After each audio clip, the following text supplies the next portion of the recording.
Hello everyone, आज हम पढ़ेंगे chapter number 3 food nutrition health and fitness, जो होम साइंस का एक चैप्टर है। और इस चैप्टर में हमारे को खाना, हमारे न्यूट्रिशन हेल्थ और फिटनेस के बारे में पता चलता है। सबसे पहले इसमें यही है कि हम लोग जो खाते हैं वही हमारी बॉडी बनाता है, उसी के हिसाब से हमारी जो डेली लाइफ है वो सब रहता है। सबसे पहले इसमें एक मेन लाइन है कि जो साइंस है, मतलब देखो, फूड को खाना और उससे न्यूट्रिएंट्स लेना को हम न्यूट्रिशन कहते हैं, ठीक है। उसके बाद हमारा आता है, अब यहाँ से हमारा एक्चुअल चैप्टर स्टार्ट होता है। मैं आपको जल्दी जल्दी बताऊँगी, उतना ही जितना ज़रूरी है। सबसे पहले हमारा फूड क्या होता है, कोई भी चीज़ जो हम खाते पीते हैं, जो डाइजेस्ट करते हैं हमारी बॉडी के अंदर, उसको जिससे हमारे को न्यूट्रिशंस मिलते हैं, है ना, उसको न्यूट्रिशन कहते हैं हम। फिर आता है फंक्शन ऑफ फूड। देखो, वैसे तो कोई ये क्वेश्चन पूछने वाला नहीं है, लेकिन यही एनर्जी प्रोवाइड होती है, मेंटेन बॉडी बनती है, इससे हमारे को डिजीज़ से बचाता है। और हमारा सबसे बढ़िया बात, हमारी बॉडी जो है उसमें मूवमेंट सारे होते रहते हैं, कुछ ना कुछ, है ना। फिर आता है न्यूट्रिशन। मैंने अभी बताया, खाना और पचाना बॉडी के अंदर, उसे हम न्यूट्रिशन कहते हैं। न्यूट्रिएंट्स क्या होते हैं, जो खाना हम खा रहे हैं उससे जो हमारे को न्यूट्रिशन मिल रहा है ना, बॉडी के अंदर, वो न्यूट्रिएंट्स होते हैं। उसके बाद हमारा आता है दो टाइप के nutrients, nutrients, sorry. Carbohydrates, protein, fat and water, mineral and vitamin, बस इतना ही है। मैक्रो वो होता है जो बहुत ज़्यादा ऐसा मेन होते हैं, बॉडी के लिए बहुत चाहिए ही चाहिए होते हैं। और माइक्रो वो होते हैं जो हमारे को चाहिए, लेकिन ऐसा भी नहीं है अगर हमारे को नहीं मिला तो हम मर जाएंगे। But obviously for some reason हमारी बॉडी में हमें दोनों ही चाहिए होते हैं। बट फिर आता है हमारा बैलेंस डाइट।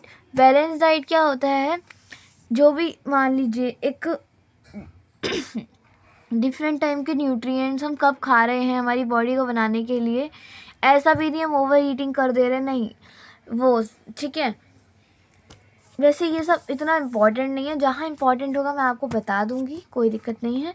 ये इम्पॉर्टेंट है, रिकमेंडेड डाइटरी अलाउंस। ये क्या होता है, एक ये साइंटिफिक टेबल बोल सकती हूँ मैं, या तो कहूँ जो हमारी गवर्नमेंट है, मतलब Indian council of medical research and ICMR ने एक पूरा का पूरा डेली फूड जैसे होता है ना, कि मतलब इंसान को कितना खाना खाना चाहिए, कितने न्यूट्रिएंट्स मिलते हैं, और एज ग्रुप बॉडी के हिसाब से, है ना।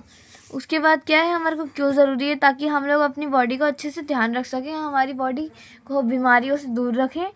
ये बस ये इतना सा पार्ट इम्पॉर्टेंट है अभी तक के सब में से। और ये वाला भी कभी कभार आ जाता है, और मेनली ये तो वैसे कोई मतलब नहीं है, खुद से भी लिख सकते हो ऑब्वियसली आप सब, है ना। फिर आता है हेल्थ एंड फिटनेस। सबसे पहले हेल्थ क्या होती है, कोई भी हमारी जो स्टेट जिसमें हम फिजिकल, इंटेलेक्चुअल, सोशल काम अच्छी तरीके से कर पा रहे हैं बिना डिजीज़ के, उसको हम हेल्थ कहते हैं। हेल्थ के डायमेंशन क्या होते हैं, physical health, mental health and social health and spiritual health. Physical health में हम फिजिकली कितना अच्छा काम कर पा रहे हैं, सोशल हेल्थ में हमारे जो हम दूसरों से बातचीत करते हैं वो कैसी है, स्पिरिचुअल हेल्थ में जो हमारी खुद की दिमाग की वो होती है ना, एक तरीके से फेथ कि हम लोग काम कर पाएंगे कि नहीं कर पाएंगे, वो स्पिरिचुअल हेल्थ कहलाती है। और वहीं पर ही हमारा आता है मेंटल हेल्थ। मेंटल हेल्थ हमारे सोचने की क्षमता, और हम लोग कितने अच्छे से हर चीज़ को टैकल कर पा रहे हैं, वो होता है। फिर आता है फिजिकल फिटनेस। फिजिकल फिटनेस क्या होता है, फिजिकल फिटनेस हेल्थ का ही पार्ट है ना। इसमें हमारी मतलब फिटनेस एक तरीके से मैं आपको बताऊं कि हमारी बॉडी किस तरीके से सारे काम कर पा रही है, अपने अच्छी तरीके से रेस्ट ले पा रही है, फिजिकली कितनी फिट है ना।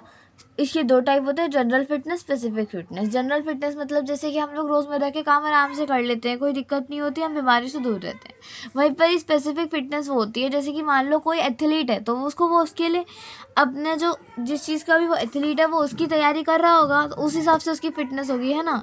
तो उस फिटनेस को हम स्पेसिफिक फिटनेस कहते हैं। फिर आता है हमारा ये हम लोगों को इतना ज़रूरी नहीं है पढ़ने का, बट अगर आप चाहो तो ऐसे लाइन मार ऐसे पढ़ सकते हो। उसके बाद हमारा आता है बेनिफिट्स ऑफ फिटनेस। फिटनेस के बेनिफिट क्या होते हैं, हम लोग अपना लाइफ में खुश रह सकते हैं, अपना हमारे बीमारियों से दूर रहेंगे, हमारे में स्ट्रेंथ रहेगी, हम कोई भी काम आसानी से कर पाएंगे, है ना। सेल्फ कंट्रोल रहेगा, हमारी बॉडी जो है हमारे साथ देगी हमेशा। उसके बाद आता है basic food groups and planning balance diet. देखिए, बेसिक फूड ग्रुप्स में क्या होता है, जो भी हमारे मतलब जिनके पास सेम न्यूट्रिएंट्स होते हैं उनको हम एक ग्रुप में डाल देते हैं, फूड ग्रुप, ठीक है। ये थोड़ा सा इम्पॉर्टेंट है, मैं अभी बताती हूँ आपको कहाँ से, है ना। Indian council of medical research, देखिए इसकी फुल फॉर्म आ सकती है, आप रट के रखना अच्छे से।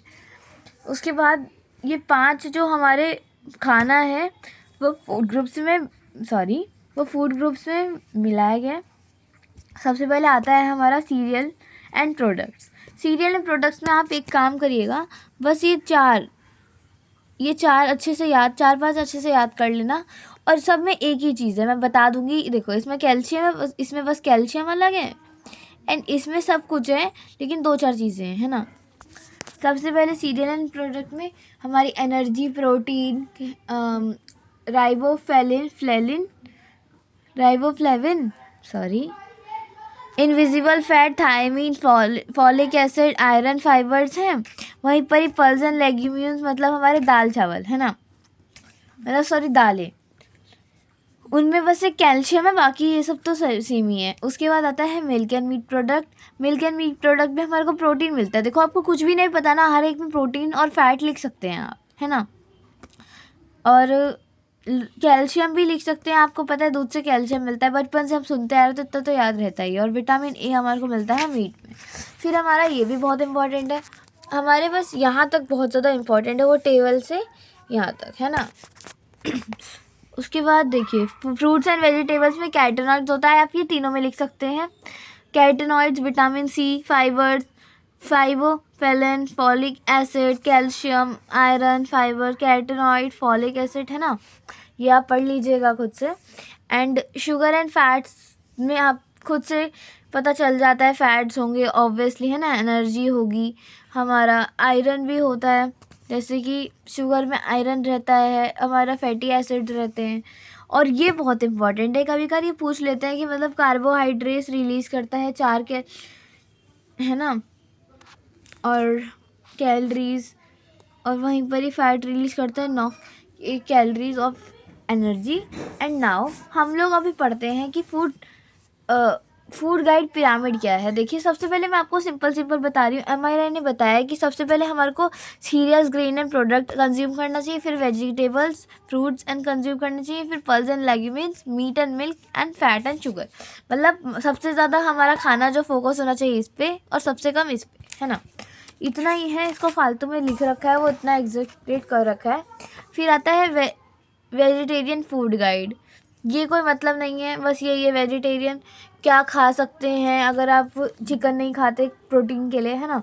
डाइटरी प्लान्स एडोलसेंस के लिए क्या होते हैं, ये भी इतना इंपॉर्टेंट नहीं है, बट मैं बता देती हूँ। जैसे कि विटामिन पूरे होने चाहिए, हर चीज़ पूरी होनी चाहिए, सो दैट उनका जो एडोलसेंस के टाइम पे उनकी जो ग्रोथ होती है वो रुके ना, और अच्छी तरीके से वो ग्रोथ कर पाएँ अपनी रोज़मर्रा की ज़िंदगी में। उसके बाद आता है हमारा importance of understanding dietary plans and adolescence.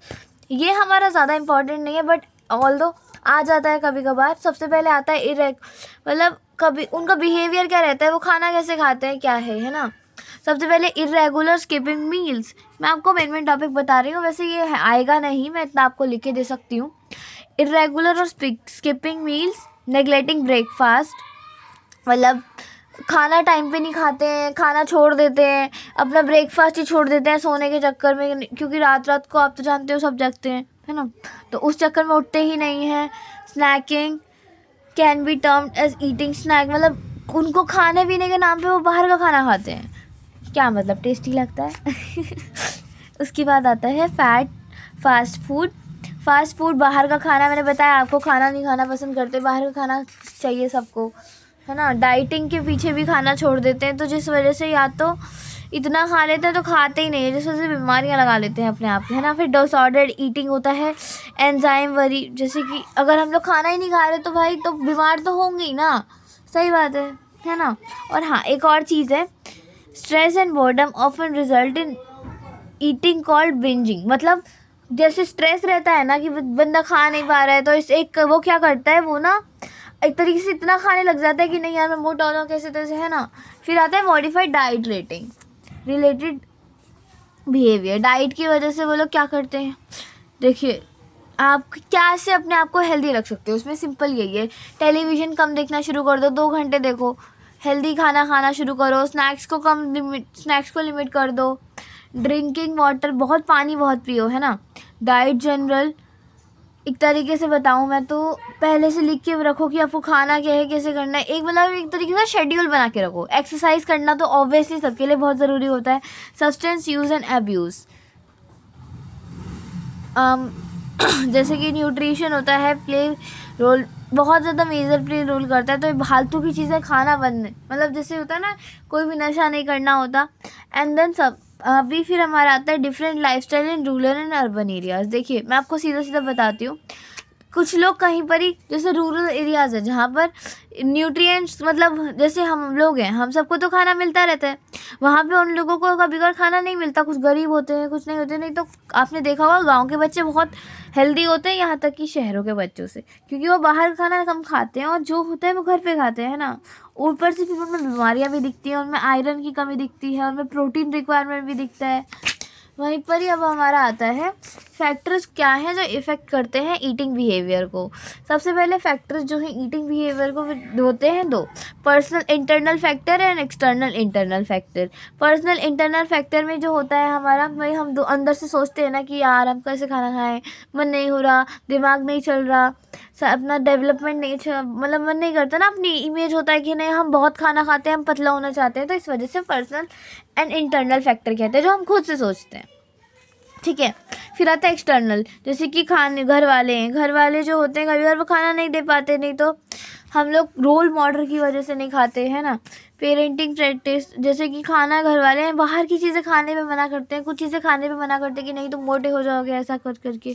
फिर आता है पीयर प्रेशर, कि बाहर के बच्चे क्या खा रहे हैं, हम क्या खा रहे हैं ना। सोशल एंड कल्चर, हम लोग सोशली, मतलब कल्चर क्या चल रहा है आजकल खाने का।